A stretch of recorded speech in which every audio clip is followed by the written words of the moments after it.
My name's Dead Palette, and, I've been in a very scientific mood. So I looked up some creepypastas related to science. Been enjoying the ones I've been reading recently. So we're going to be reading one entitled Red Moon. Just feeling euphoric, feeling that Carl Sagan feeling. So let's see what Red Moon is about. Let's get right into it. On July 18th, 2020, NASA launched a new vessel. 6 astronauts boarded Goliath I and set off to prepare the first human colony on the moon. The preparations were expected to take a year, but the vessel carried 6 months of additional food past the expectation in case of an emergency. Wonder if something's going to go wrong. Radio communication was possible only on the side of the moon facing the Earth. The astronauts were told to stay in this area to maintain radio contact. So right off the bat, this is something that's happening in the future, in the far distant future of next year. And what we're getting from this, whenever I hear something like that, is I think a weird sci-fi kind of fiction. So maybe that's what this story has going on. And we're being prepared on information about the food. So that's probably telling us that the story is going to revolve around that. Maybe it's going to be Cannibalism Planet, I hope. The Donner Party goes intergalactic. The astronauts had landed on the eastern board of the Serenitatis.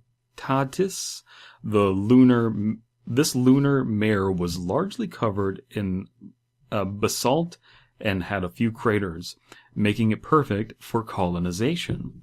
The goal of the astronauts was simple: map the area for colonization and blueprint the construction of buildings.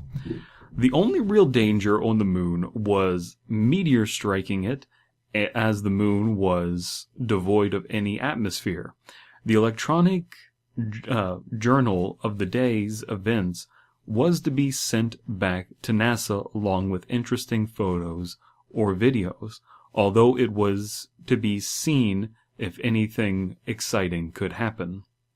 It's the moon, of course something going to the moon is exciting. It was the moon, after all. Yes, stuff was happening on the moon. Being in space, that in upon itself is an exciting event. So this is just kind of grounding us to the story. Nothing too much to comment on there. The details, this is a short story, so we got to do a lot of world building really quick, and I think that this is doing fine. I think it's keeping its pace.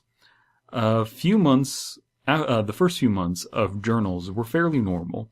The astronauts were right on schedule with the predicted progress. They wasted no time to blueprint the area. After everything in the normal town was to be in the future town? Everything in a normal town was to be in the future town. A grocery store, a school, a hospital, among other things. Dildo shops. Of course, these supplies would need to be sent by other vessels. It wasn't their mission to build anything. Then, on the 17th of September that year, the daily report had not come. So here we're getting to the turn in the story. I'm excited to see why it didn't come, if what kind of information gets sent back. Maybe the apes have taken over the moon. It was speculated that it was forgotten, but didn't come the next day either. Radio communication was not successful with the astronauts and was only met with static. The radio tower was seen as working perfectly. It seemed that the astronauts were simply not within range of it. Several missing videos were later recovered from the site. The following is a description of each video. So bearing this in mind, what I'm getting out of this is it's kind of like a more retro feeling story. Whenever you go back and watch a movie like Aliens, there is this 70s electronic aesthetic where it's the future of tomorrow. It's the problem of Tomorrowland. Tomorrow always comes, and then it's not the future that we envisioned. Either it's better or it's worse, and it's usually both, but it's not what we predicted. Unless it's Serial Experiments Lane, which got everything right. The only sci-fi thing to accurately predict the future, and it only predicted the future by like 10, maybe 5 years. So your radio communication has been cut off. It's not working as intended. But you would think that they would have better communication. So this story isn't going for that suspension of disbelief. It's asking you to get invested in the logic of the story, and I'm on board with the logic of the story so far. I'm not sure how we got the video linked back to us, but we have live video feeds to other planets, don't we? I'm not sure how we got a hold of the videos, but here's the description of the videos. The astronauts were told to label their videos by date using numbers following the date if more than one video was recorded that day. The first video was labeled appropriately September 6th, 2020. It is around 10 minutes long and is mostly spent examining small craters near the border of the mare. I've never heard this term mare, but I'm guessing it's just some sort of structure on the moon, a naturally occurring structure on the moon. Near the end of the video, the astronauts talk about hearing scratching noises from the crater, but this was inaudible. The journal sent to NASA for the 16th of September did not mention this noise. The second video was labeled also. The second video is labeled appropriately as September 17th, 2020. So a little typo there. This video was also focused around craters, specifically near the Basalt crater. This is an exceptionally large crater, over 9 miles across and a mile deep. The plan was to eventually build a bridge across the crater. This video was roughly the same length as the previous video. The astronauts began to make notes of the crater. Then the scratching sound is heard again. This time, however, it is quite audible and appears to be coming from the basin of the crater. The sound becomes so loud it begins to irritate the astronauts. One of the men look down over the ledge to find the source of the sound.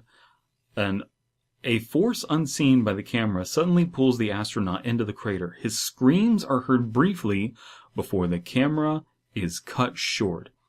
Absolutely love that. Wasn't feeling really negative or positive about the story up until this point, but I think that I can say that they've done enough grounding and have pulled me into the logic of the story. What we're having here it feels as though, and I don't mean this in an insulting way, it feels as though someone is sitting in a classroom somewhere. They're learning about the moon, and they're kind of bored, and so they're making up their own stories. I found myself doing this a lot when I was in school, of like, man, this is boring. I could just be writing a story in my head. So I did. And this is an entertaining idea of just like, yeah, there's craters on the moons, and this person's learning about mare structures on the moon. And so he's just writing like, man, what if there's like some sort of unseen force in there? Very, not A Clockwork Orange. Oh my god, I'm blanking. The other Kubrick movie about the moon. Oh my god. 2001: A Space Odyssey. There we go. Oh my god. 19 years off by that. The third and final video was labeled Code 7700 Please Help. The date is unknown, but it can be assumed that it is probably the next day. It begins with the astronauts in an oxygen tent, because it gives them sexual power. In an oxygen tent, talking to the camera, he explains in a calm voice that he has been unable to contact the radio. Here's what I would like to see from this story. Again, missed opportunity. Give us a little bit of personality about who the astronauts are. And again, I know that this is a short story, but there could just be like a little moment of like, there's this astronaut, and this astronaut, and these are the astronauts that are important to our story. And then just, two of them, you don't even need to give them a personality. Give one of them a personality. Just something small. It doesn't have to be anything big or significant. Just something where he's the person in charge, or maybe he's not. Doesn't matter. Just give us a little background information. That'll pull us in a little further, I think. He's explaining to the camera in a calm voice that he's unable to make radio contact. He also explains how 2 of the astronauts have been horribly slaughtered. At this point, tears start to roll down his face, but he continues a calm tone. The scratching noise from the previous video is heard suddenly and sharply. The camera is knocked to an adjacent wall of the tent, and we listen to the astronaut pleading, followed by heavy thumps. I hope that we don't get an explanation. I hope that it's just some sort of space ghost kind of thing where we don't get a real grounding, because what you don't see is scarier. Always. Well, a lot of the times with these kinds of, with creepypasta in general, I feel that people will rely on the fact like, oh, the unknown is scarier, and then they won't give you any sort of explanation. And that's really frustrating, because it'll just be leaps in logic that don't get explained. Here, this is a much more supernatural thing. I don't need to know what the ghost is. This is a perfect thing to let your imagination wander. Whether it's just some sort of eldritch abomination on the moon, that there's maybe something on the moon that's watching us, and we're gaining space travel, and it's mad about it. You're left to wander, and it's working for me. I could get some. If it wasn't for the fact that I have a lighting source right there, that way the room isn't dead dark, I would be getting into this. I'd be getting some chills. So I'm into this. I also like that the label on the tape is different than normal, because that pulls us in. That's more detail, more something, sink your teeth in. You get a pattern. The rule of 3, so you get, one day, another day, and then all of a sudden the pattern breaks. That's good. We're losing chain of command. Hell's breaking loose on the moon. Moon riots. The man continues to plead and cry out for help, stating that he can't breathe. The camera is completely turned away from the man, so it is not seen what is attacking him. We see blood begin to splatter the adjacent wall. Okay, so this is becoming less supernatural and more visceral, becoming less supernatural, more physical, if that makes any sense. Much more of a physical phenomenon. The man continues to scream for help and is now completely bawling. Blood splatters against the wall for a second time. Against the wall. Okay, the blood splatters against the wall for a second time against the wall, alongside the sounds of bone snapping and flesh being torn from them. Again, this little grammar problems, and that will hurt your story. This is kind of like a history thing, like a story that's recounting something kind of in a journalistic way, but it's in the future. And so that does hurt it quite significantly. The blood splatters against the wall again, but a bit of brown liquid is mixed in with the bright red liquid. The tearing sound has since been replaced with a sound of squishing and sloshing. Goddamn space bears. Any kind of intergalactic bears being put on the moon by space wizards. The sound of the man makes now is a quiet death rattle. Suddenly the man goes silent, and several of his organs are tossed near the wall, direction of the wall. I am kind of conflicted here. Seems a little gratuitous, but there's nothing wrong with a little bit of gratuitous violence. So please, down in those comment sections, let me know what you think about this, whether this violence is gratuitous or not, whether it's necessary. Just your opinions. I am always one who defends gore. in terms of just freedom of expression, but I don't know that it's always the best decision artistically. Coincidentally, the night of September 18th was a red moon. Oh, title drop, nice.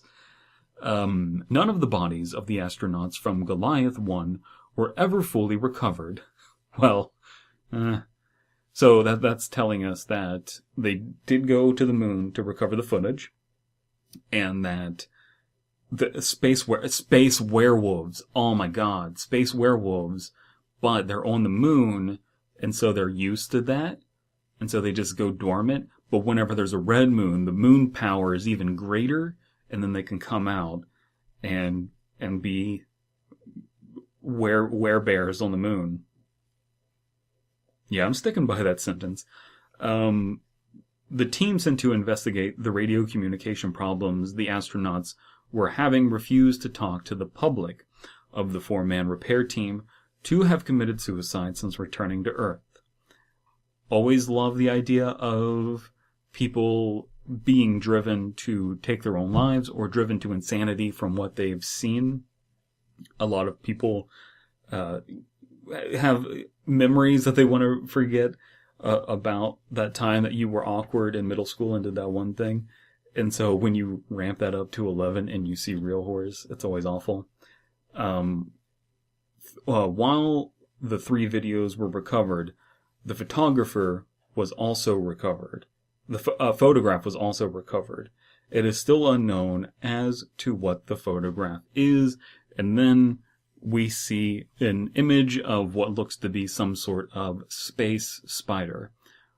Great image, and it feels as though whenever you get to this point in a story, and then they like drop a photo or a video or something like that, it feels like they were writing it around a found image, or they made the image, and then they really want that to pull the punch here. But I think the story is lifting quite a bit of weight here as well. It's not just heavily reliant on the picture. I like the picture. It's functioning for me. This is written by Avenging Angel, by the way. Really enjoyed your story, Avenging Angel. This was a fun read. It didn't let the mind wander as I was expecting, but what it did give us was something worthwhile, I think.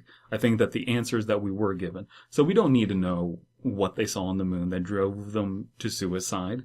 That's irrelevant. All we need to know is that something went wrong, and I think the details that we are given are just perfect. So bearing all of that in mind, if you enjoyed this video, make sure to check out the Fear Fiction podcast. I'll link an episode below where we read a story entitled Saturn. And that similarly is a sci-fi, science-themed kind of horror story. And we read it, myself, Abysme and Slime Beast, 2 other horror authors. And we read it, and that was actually a story written by someone in our community, the Too Spooky community. So go check that out. I had a fun time reading this. If you did, hit that like button, comment, blah, blah, blah.